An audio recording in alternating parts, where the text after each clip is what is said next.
اعوذ باللہ من الشیطان الرجیم بسم اللہ الرحمن الرحیم۔ وظائف فار یو کے معزز سامعین و ناظرین اور امت محمدیہ کی مقدس ماؤ بہنوں، السلام علیکم ورحمۃ اللہ وبرکاتہ۔ ہم امید کرتے ہیں کہ آپ اللہ تبارک و تعالیٰ کے فضل و کرم سے خیر و عافیت سے ہوں گے، اور دعا گو ہوں کہ اللہ تبارک و تعالیٰ آپ کو ہر وہ نعمت عطا فرمائے جس میں آپ کے لیے دنیا و آخرت کی ہر بلائی، صحت و تندرستی ہو، خیر و برکت ہو، خوشحالی ہو، سکون ہو، عزت و راحت ہو، اور اللہ پاک آپ کو اپنے سوا کسی کا محتاج نہ بنائے، آمین ثم آمین۔ معزز سامعین، آج کی اس ویڈیو میں آپ کو 3 ایسے اعمال بتانے جا رہا ہوں جن کو آپ نے رمضان المبارک کے آخری عشرے کی طاق راتوں میں کرنا ہے۔ یہ بہت ہی خاص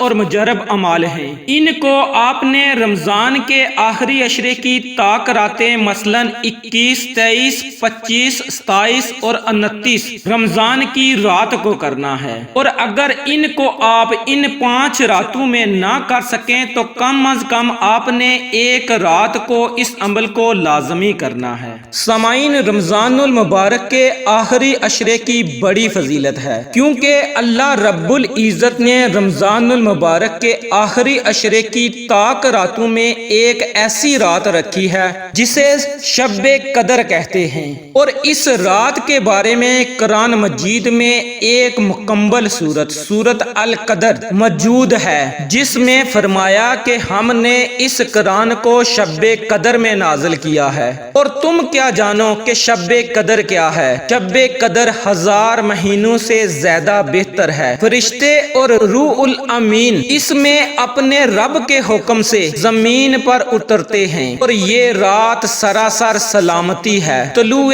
آفتاب تک۔ حضرت انس رضی اللہ تعالی عنہ بیان کرتے ہیں کہ رسول اللہ صلی اللہ علیہ وآلہ وسلم کو ساری امتوں کی عمریں دکھائی گئیں، تو آپ صلی اللہ علیہ وآلہ وسلم نے جب اپنی امت کی عمروں کو دیکھا تو بہت چھوٹا پایا، تو آپ صلی اللہ علیہ وآلہ وسلم غمگین ہو گئے کہ میری امت اپنی کم عمری کی وجہ سے پہلے کی امتوں جتنے نیک اعمال نہیں کر سکیں گے، تو نبی کریم صلی اللہ علیہ وآلہ وسلم کو اللہ تعالیٰ نے شب قدر عطا فرما دی، جو دیگر امتوں کے 1000 مہینوں سے بہتر ہے۔ پیارے سامعین، اتنی زیادہ فضیلت ہے شب قدر کی۔ اگر آپ شب قدر میں اللہ تعالیٰ کو یاد کرتے ہیں، اللہ تعالیٰ کو پکارتے ہیں، تو اللہ رب العزت آپ کے تمام گناہوں کو معاف کر دے گا، آپ کی تمام نیک مراد دلی حاجات کو پورا کر دے گا، اور آپ پر اپنی رحمت کو موسلادھار بارش کی طرح برسائے گا انشاءاللہ۔ اب سوال یہ پیدا ہوتا ہے کہ شب قدر کی رات کون سی ہے؟ تو حضور نبی کریم صلی اللہ علیہ وآلہ وسلم نے ارشاد فرمایا کہ شب قدر کو رمضان المبارک کے آخری عشرے کی طاق راتوں میں تلاش کرو، یعنی کہ 21 رمضان کی رات، 23 رمضان کی رات، 25 رمضان کی رات، 27 رمضان کی رات، 29 رمضان کی رات میں شب قدر کو تلاش کرنا چاہیے۔ لیکن بہت سے بزرگان دین اور علماء کرام نے اس بات پر اتفاق کیا کہ وہ رات 27 رمضان کی رات ہے، لیکن حقیقت میں اس رات کے بارے میں کسی کو پکا پتہ نہیں کہ شب قدر کی کون سی رات ہے۔ یہ رمضان المبارک کے آخری عشرے کی طاق راتوں میں سے ایک رات ہے، اور یہ رات گھوم پھر کر آتی ہے، یعنی کبھی 21 رمضان کی رات کو، اور کبھی 23 رمضان کی رات کو، اور کبھی 25 رمضان کی رات کو، اور کبھی 27 رمضان کی رات کو، اور کبھی 29 رمضان کی رات کو آتی ہے۔ تو پیارے سامعین، آپ نے ان راتوں کو ضائع نہیں کرنا، بلکہ آپ کو جو اعمال بتانے لگا ہوں ان اعمال کو بھی کریں، اور ان راتوں میں خوب اللہ رب العزت کی عبادت کریں اور اپنے گناہوں کو بخشوا لیں۔ اللہ رب العزت نے یہ موقع عطا کیا ہے، ہو سکتا ہے زندگی میں دوبارہ کبھی یہ موقع ملے یا نہ ملے۔ چینل پر نئے آنے والے تمام دوستوں سے گزارش ہے کہ اگر انہوں نے ابھی تک ہمارے چینل کو سبسکرائب نہیں کیا، وہ ہمارے چینل کو سبسکرائب کر لیں اور ساتھ ساتھ ہی لگے بیل کے آئیکن کو پریس کر کے آل نوٹیفیکیشن کو آن کر لیں تاکہ ہماری ہر نئی اپلوڈ ہونے والی ویڈیو کا نوٹیفیکیشن آپ کو بر وقت مل سکے۔ معزز سامعین، آپ نے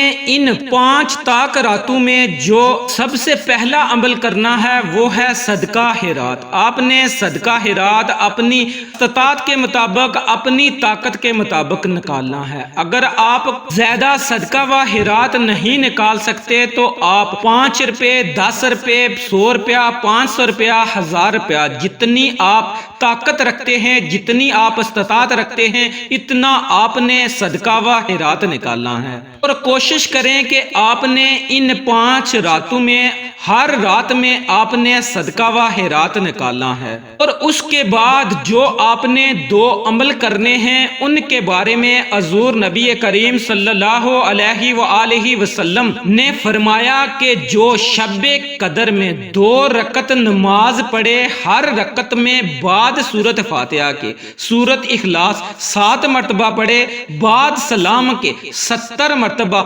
یہ تسبیح پڑھے، استغفر اللہ الذی لا الہ الا هو الحی القیوم واتوب الیہ وہ پڑھے، انشاءاللہ اللہ تعالیٰ اس نماز کا پڑھنے والا اپنے مسلح سے نہ اٹھے گا کہ اللہ پاک اس کے اور اس کے والدین کے گناہ معاف کر کے انہیں بخش دے گا، اور اللہ تعالیٰ فرشتوں کو حکم دے گا کہ اس کے لیے جنت آراستہ کرو، اور فرمایا کہ وہ جب تک تمام بہشتی نعمتیں اپنی آنکھوں سے نہ دیکھ لے گا اس وقت تک موت نہ آئے گی۔ سبحان اللہ، اتنی زیادہ فضیلت ہے اس چھوٹے سے عمل کی۔ اس لیے سامعین، آپ نے ان 5 راتوں میں 2 رکعت نماز نفل، ہر رکعت میں بعد سورۃ فاتحہ کے 7 مرتبہ سورۃ اخلاص پڑھنی ہے، اور جب آپ ان 2 رکعت نماز نوافل کو ادا کر لیں تو پھر آپ نے اسی جگہ بیٹھے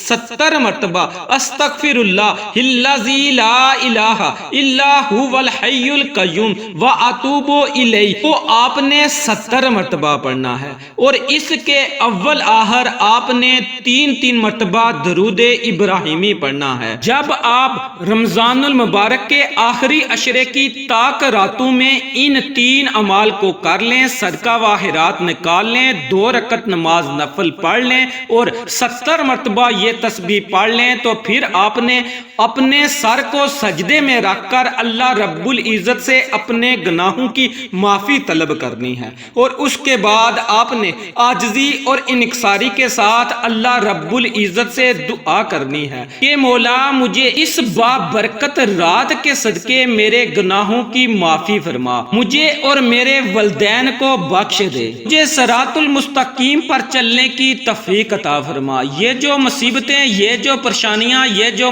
مشکلات مجھ پر آن پڑی ہیں ان سے مجھ کو نجات نصیب فرما، میرے رزق میں برکت عطا فرما، میرے کاروبار میں برکت عطا فرما، میری اولاد کو فرما بردار بنا۔ اس طرح آپ نے اپنے الفاظ میں اللہ رب العزت سے دعا کرنی ہے، انشاءاللہ بفضل خدا اللہ رب العزت آپ کی دعا کو ضرور قبول فرمائے گا اور سنے گا۔ آخر میں اللہ رب العزت سے دعا ہے کہ اللہ رب العزت ہم سب کو ان طاق راتوں میں اپنی زیادہ سے زیادہ عبادت کرنے کی توفیق عطا فرمائے، حقوق اللہ اور حقوق بعد کو ادا کرنے کی توفیق عطا فرمائے، بالخصوص 5 گانا نماز ادا کرنے کی توفیق عطا فرمائے۔ اور جن بہن بھائیوں نے کمنٹس میں دعا کے لیے کہا ہے، اللہ رب العزت سے دعا ہے کہ اللہ رب العزت ان کی ہر جائز دعا کو قبول فرمائے، آمین ثم آمین۔ سامعین، اگر آپ کو ویڈیو اچھی لگی ہو تو اسے لائک کریں، شیئر کریں، چینل کو سبسکرائب کریں۔ انشاءاللہ کسی نئے وظیفے اور اچھی معلومات کے ساتھ آپ کی خدمت میں دوبارہ حاضر ہوں گے، تب تک کے لیے اللہ نگہبان۔